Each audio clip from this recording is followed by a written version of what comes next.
بعد فأعوذ بالله من الشيطان الرجيم. بسم الله الرحمن الرحيم. ولقد أرسلنا نوحا وإبراهيم وجعلنا في ذريتهما النبوة والكتاب فمنهم مهتد وكثير منهم فاسقون. ثم قفينا على آثارهم برسلنا وقفينا بعيسى ابن مريم وآتيناه الإنجيل وجعلنا في قلوب الذين اتبعوه رأفة ورحمة ورهبانية ابتدعوها ما كتبنا عليهم إلا ابتغاء رضوان الله وما رعوها حق رعايتها وآتينا الذين آمنوا منهم أجرهم وكثير منهم فاسقون.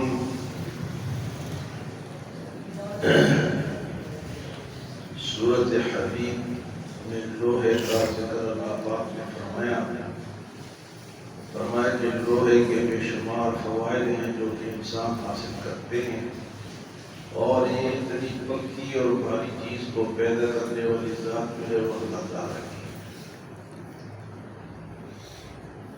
حضرت نوح علیہ السلام اور ابراہیم علیہ السلام دو جلیل القدر انبیاء ہیں، اور ان کی اولاد میں نبوت کا سلسلہ چلتا رہا. اللہ پاک فرماتے کہ میں نے ان دونوں کو اپنا نبی بنا کر بھیجا. وَلَقَدْ أَرْسَلْنَا نُوحًا وَإِبْرَاهِيمَ، ہم نے بھیجا نوح علیہ السلام اور ابراہیم علیہ السلام کو پیغمبر بنا کر. وَجَعَلْنَا فِي ذُرِّيَّتِهِمَا النُّبُوَّةَ وَالْكِتَابَ، ہم نے ان کی اولاد میں نبوت اور کتاب رکھی. فَمِنْهُمْ مُهْتَدٌ، کچھ تو ہدایت پا گئے.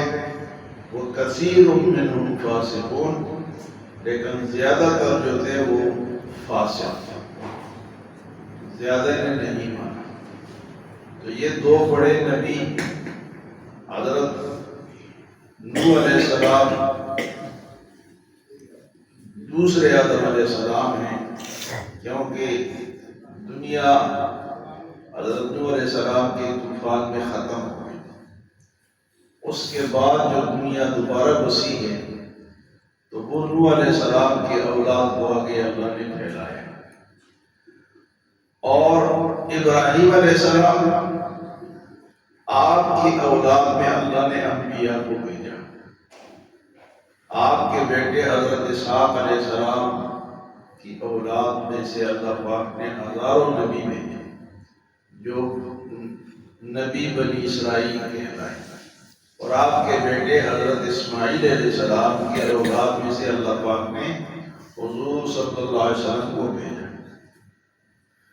تو اللہ پاک فرماتے ہیں کہ ہم نے وَلَقَدْ أَرْسَلْنَا نُوحًا وَإِبْرَاهِيمَ وَجَعَلْنَا فِي ذُرِّيَّتِهِمَا النُّبُوَّةَ وَالْكِتَابَ، ان دو نبیوں کو بھیج کے ہم نے ان کے اولاد میں نبوت بھی چلائی اور کتابیں بھی دی.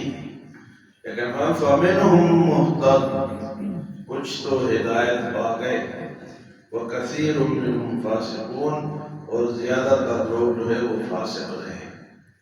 تو اب فاسق پوری دنیا میں آپ دیکھ لیں کہ اللہ پاک فرماتے ہیں کہ زیادہ تر کیا رہے؟ فاسق رہے، نافرمان رہے.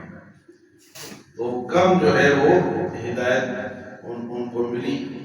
تو ہدایت تو سب کے لیے کھلی ہے، لیکن جو حاصل کرنا چاہتا ہے وہ حاصل کر لیتا ہے، اور جو محروم رہتا ہے وہ محروم رہ جاتا ہے. اس کے بعد عیسیٰ علیہ السلام کا ذکر کرنا. ثم قفینا علی آثارہم برسلنا، پھر ان کے پیچھے اور بھی میں نے نبی بھیجے، رسول بھیجے. وقفینا بعیسیٰ ابن مریم، اس کے بعد ہم نے عیسیٰ ابن مریم علیہ السلام کو بھیجا. وآتیناہ الانجیل، اور عیسیٰ علیہ السلام کو ہم نے جو کتاب دی وہ انجیل. تو عیسیٰ علیہ السلام بھی اللہ کے ایک ایسے نبی ہے جن کی پیدائش جو ہے وہ عام طریقے کے بغیر ہوئی، بغیر باپ کے اللہ نے ان کو بنایا، ان کو پیدا کیا اور پھر اپنا نبی بھی بنایا، پھر کتاب بھی عطا کی۔ تو اللہ پاک فرماتے ہیں کہ ان کی جو آگے امت تھی، وَجَعَلْنَا فِي قُلُوبِ الَّذِينَ اتَّبَعُوهُمْ، اور بنایا ہم نے ان لوگوں کو جنہوں نے حضرت عیسیٰ علیہ السلام کی تابعداری کی، رأفةً وَرَحْمَةً، نرم دل اور رحم کرنے والے۔ تو ان کے جو ماننے والے تھے وہ زیادہ تر کون تھے جی؟ رحم کرنے والے اور نرم دل لوگ تھے۔ حضرت عیسیٰ علیہ السلام کی امت میں زیادہ تر جو ماننے والے تھے، جو نہ ماننے والے ہیں جس طرح کے آج بے شمار عیسائی ہیں لیکن ان کا عقیدہ درست نہیں ہے، ان کا عقیدہ غلط ہے۔ عیسیٰ علیہ السلام پر بھی ان کا عقیدہ غلط ہے۔ عیسیٰ علیہ السلام اللہ کے نبی اور اللہ کے بندے ہیں، وہ کہتے ہیں وہ اللہ کے بیٹے ہیں۔ اور دوسرا ان کا عقیدہ یہ ہے کہ عیسیٰ علیہ السلام کو سولی چڑھایا گیا، سولی دی گئی۔ آپ دیکھتے ہیں کہ وہ ایک گلے میں ڈالتے ہیں، وہ کیا کہتے ہیں اس کو جی؟ ایک تو ٹائی ہے نا، وہ ایک سلیب، سلیب کا نشان۔ تو سلیب تو بنا ہوا ہوتا ہے نا، تو اس کی دوسری نشانی ٹائی ہے۔ یہ جو ٹائی ہے یہ بھی اسی کی نشانی ہے، کیونکہ یہ بھی لباس انہیں کا ہے۔ تو یہ ٹائی پہننا پورا عیسائیوں کے مذہبی نشان کو استعمال کرنا ہے۔ ہمارے بے شمار مسلمان بیچارے اس میں پھنسے ہوئے ہیں، اور اسکولوں والے چھوٹے چھوٹے بچوں کو پہناتے ہیں۔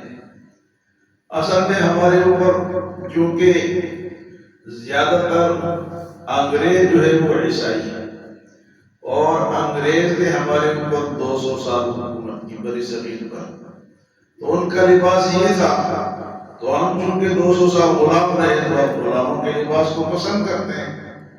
یہ پینٹ کوٹ جو ہو گیا اور اسی طرح ٹائی جو ہو گئی، یہ ان کا لباس ہے، تو ہم کیوں پسند کرتے ہیں؟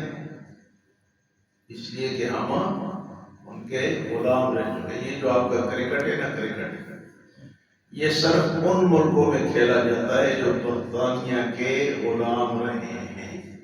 آپ چیک کر لیں، پاکستان بر صغیر میں انڈیا ہے، پاکستان ہے، بنگلہ دیش ہے، افغانستان ابھی شروع ہوا ہے، یہ غلام نہیں رہا۔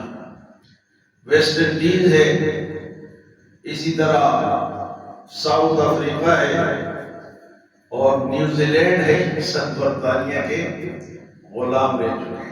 اور چونکہ یہ کھیل انگریزوں کا ہے، کیونکہ آقا کھیلے گا تو غلامی تو کھیلے گا، تو یہ کھیل کس کا ہے؟ انگریزوں کا۔ اور ان کا اس لیے کہ سردیوں میں وہ دھوپ، وہاں تو سردیاں ہر وقت سردی ہوتی ہے، تو دھوپ میں بیٹھ کے نا وہ انگریز اور وہی کھیل دیکھتے ہیں، تو ان کے لیے ایجاد ہوا، چونکہ آج ان کے غلام بھی کھیلتے اور بڑے فخر کرتے ہیں، ہم نے یہ چھکا مارا، ہم نے وہ چھکا مارا۔ اصل میں چھکے کس کے ہیں؟ یہ غلامی کے چھکے ہیں۔ تو فرمایا کہ ہم نے ان کے ماننے والوں کے دلوں میں رحمت اور مہربانی رکھ دی تھی۔ حضرت عیسیٰ علیہ السلام ایک بات میں اور کر رہا تھا، وہ رہ گئی، وہ بات یہ ہے کہ آج کل کے عیسائیوں کا یہ عقیدہ ہے کہ عیسیٰ علیہ السلام کو سولی دی گئی، حالانکہ عیسیٰ علیہ السلام کو سولی نہیں دی، انہوں نے دینے کی کوشش کی یہودیوں نے۔ اصل میں ان کو جو سولی دینی تھی وہ یہودی دے رہے ہیں، لیکن اللہ نے جب وہ ایک کمرے میں تھے اور وہ سولی دینے کے لیے آئے، تو جو شخص اندر گیا نا، اللہ نے اس کمرے سے عیسیٰ علیہ السلام کو تو آسمانوں پر اٹھا لیا، اور اس شکل پر عیسیٰ علیہ السلام کی شکل ڈال دی جو مارنے آیا تھا، سولی دینے آیا تھا۔ اب اس نے جب اندر دیکھا عیسیٰ علیہ السلام کو، تو اللہ نے اٹھا لیا۔ وما قتلوه وما صلبوه ولكن شبه لهم۔ اللہ پاک فرماتا ہے کہ نہ قتل ہوئے نہ سولی چڑھے، بلکہ ان کو تشبیہ پڑ گئی. تشبیہ اس لیے پڑی کہ اللہ نے اس شخص جو آیا تھا نا اس کی شکل عیسیٰ علیہ السلام جیسے بنا دی. تو اب جب وہ باہر نکلا ان کو بتانے کے لیے کہ اندر تو عیسیٰ علیہ السلام نہیں ہے، انہوں نے کہا یہی ہے عیسیٰ علیہ السلام، کیونکہ شکل ان جیسی بن گئی تھی. اسی کو پکڑ کے سولی دے دی، اسی کو پکڑ کے سولی دے دی. اب عیسائیوں کا یہ عقیدہ ہے کہ عیسیٰ علیہ السلام ہمارے گناہوں کو وہ سولی چڑھ گئے اور ہمارے گناہ معاف کرا دیا. اچھا، اگر عیسیٰ علیہ السلام نے تمہارے گناہ معاف کرا دیا تو اس ٹائم کے عیسائی ہوں گے نہیں، وقت یہ جو بعد میں ان کے گناہ کس نے معاف کرائے گا؟ اب دیکھو جب اللہ پاک کو کوئی نہیں مانتا نا، اللہ کے طریقے پہ نہیں چل رہا، ان کے دماغ کو شر کر دیتے ہیں. اتنے بڑے عیسائی اتنے بڑے بڑے دنیا چلا رہے ہیں اور عقیدہ ان کا کیا ہے کہ عیسیٰ علیہ السلام ہمارے گناہوں کا کفارہ کر کے سولی چڑھ کے چلے گئے. اب ہم جو بھی کریں اب ہمارے گناہ ہم سے نہیں پوچھا جائے گا، ہمارے گناہوں کو ہم سے، کیونکہ وہ جو ہمارے کر گئے. جیسے ہمارے مسلمانوں میں بھی ہے کہ میرا دادا جو تھا وہ بڑا پیر تھا اس لیے مجھے نمازیں پڑھنے کی ضرورت نہیں، وہ مجھے بچا لے گا. مسلمانوں میں بھی ہے یہ عقیدہ کہ ہم صاحبزادے ہیں، ہم سید زادے ہیں، ہم جو مرضی کریں. نہیں، ہر بندہ اپنا عمل خود کرے گا. عیسائی ہو یا عقیدہ کو چھوڑ دو، اگر کوئی اختیار کرتا ہے تو غلط کرتا ہے. تو ہم میں بھی ہے. تو عیسائیوں کا یہ عقیدہ ہے کہ عیسیٰ علیہ السلام اگر سولی چڑھے ہیں تو ہمارے گناہوں کا کفارہ ہوں گے. اب جو ہم گناہ کریں جو مرضی کریں ہم بخشے بخشائے. تو وہ کہتے تو ہم کو تب لگتے ہوں گے بخشے بخشائے ویسے ہو گئے. وَجَعَلْنَا فِي ذُرِّيَّتِهِمَا النُّبُوَّةَ وَالْكِتَابَ فَمِنْهُمْ مُهْتَدٍ وَكَثِيرٌ مِّنْهُمْ فَاسِقُونَ ثُمَّ قَفَّيْنَا عَلَىٰ آثَارِهِم بِرُسُلِنَا. پھر ان دو نبیوں کے بعد اور نبی ہم نے ان کے پیچھے بھیجے. وَقَفَّيْنَا بِعِيسَىٰ ابْنِ مَرْيَمَ، اور ان کے بعد عیسیٰ ابن مریم کو بھیجا. وَآتَيْنَاهُ الْإِنجِيلَ، اور ان کو ہم نے انجیل عطا کی. وَجَعَلْنَا فِي قُلُوبِ الَّذِينَ اتَّبَعُوهُ رَأْفَةً وَرَحْمَةً، اور ہم نے ان کے ماننے والوں کے دلوں میں رحمت اور شفقت رکھ دی. وَرَهْبَانِيَّةً ابْتَدَعُوهَا، اور انہوں نے ایک اور چیز خود ہی ایجاد کر لی جو کہ ہم نے ان کو نہیں بتائی. وَرَهْبَانِيَّةً ابْتَدَعُوهَا، رہبانی ہو گئے، رہبانیت اختیار کر لی. اور ان میں جو نیک لوگ ہوتے تھے نا وہ جنگلوں میں نکل جاتے تھے اور نہ شادی کرتے نہ کوئی زیب و زینت اختیار کرتے. کہتے ہیں کہ ہم صرف اللہ کو یاد کریں گے. اس کو کہتے ہیں رہبانیت. مطلب اس دور میں بھی اگر کوئی جا کے جنگل میں رہے اور بالکل الگ الگ رہے تو وہ رہبانیت ہے. لیکن رہبانیت فرمایا کہ انہوں نے اس کو ایجاد کیا. رہبانیت ابتدعوها، اس کو بدعت کہتے ہیں. ابتدعوها یعنی اللہ نے ان کو نہیں کہا تھا کہ رحمت اور مہربانی تو اللہ نے بنا دی، لیکن رہبانیت کا اللہ فرماتے کہ میں نے ان کو نہیں کہا، انہوں نے خود ہی شروع کر دیا. تو بدعت جو ہے انہوں نے وہ بدعت شروع کی. رہبانیت ابتدعوها، لیکن ان کا مقصد تو یہ تھا کہ رہبانیت سے فائدہ کیا ہوگا؟ الا ابتغاء رضوان اللہ، اللہ کی رضا حاصل ہوگی. لیکن اللہ خود ہی فرماتے فما رعوها حق رعایتها، اس رہبانیت کا حق انہوں نے ادا نہیں کیا. کہ بھئی رہبانی ہے تو گناہ چھوڑ دو، لیکن انہوں نے رہبانیت کے اندر گناہ کرنے شروع کر دیے.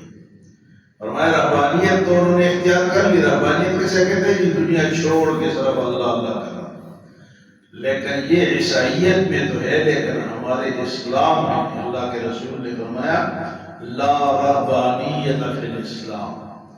اسلام میں رہبانیت نہیں. اسلام میں سامنے رہ کے کام کرنا ہے، ایک چھپ کے کام نہیں کرنا ہے. ایک جگہ بیٹھ کے اور جناب کمرہ بند کر دو یا جنگل میں چلے جاؤ. اسلام میں سب کے سامنے مل جل کے سب کا خیال کر کے صلہ رحمی کرتے ہیں. آپ کا عمل سب دیکھیں، کہ چھپ کے عمل کریں. چھپ کے عمل کو رہبانیت کہتے ہیں. تو اسلام میں رہبانیت نہیں ہے، بلکہ آپ نے فرمایا کہ اسلام کی رہبانیت ہے جو وہ جہاد ہے. جہاد فی سبیل اللہ میں جو چلا گیا وہ اس نے رہبانیت اختیار کر لیا، کیونکہ وہ جہاد کے لیے جو جاتا ہے وہ پھر سب کو چھوڑ دیتا ہے. تو اسلام کی رہبانیت کیا ہے؟ وہ جہاد. تو انہوں نے رہبانیت اختیار کر لی عیسائیوں نے. اور رہبانیت کے کئی جو گرو شروع ہوتے ہیں نا تو وہ اسی طرح خاص کپڑے پہنتے ہیں اور الگ الگ رہتے ہیں، ابھی بھی ہیں ان میں. لیکن اللہ فرماتے ہیں کہ مقصد تو ان کا یہ تھا کہ اللہ کی رضا حاصل ہوگی، الا ابتغاء رضوان اللہ. لیکن فرمایا فما رعوها حق رعایتها، وہ اس کی رعایت نہ رکھ سکے. اس کے بعد فرمایا فآتَيْنَا الَّذِينَ آمَنُوا مِنْهُمْ أَجْرَهُمْ، جنہوں نے ان نبیوں کو مانا، ان کی تابعداری کی، ان کو تو اجر ملے گا. وَكَثِيرٌ مِّنْهُمْ فَاسِقُونَ، لیکن اکثریت ان میں سے فاسقوں کی ہے، نافرمانوں کی ہے. تو آج کی ان آیات میں ابراہیم علیہ السلام، نوح علیہ السلام، عیسیٰ علیہ السلام اور رہبانیت کا ذکر ہوا. اللہ ہمیں عمل اور سمجھ کی توفیق عطا فرمائے. اللہم آمین. الحمدللہ رب العالمین.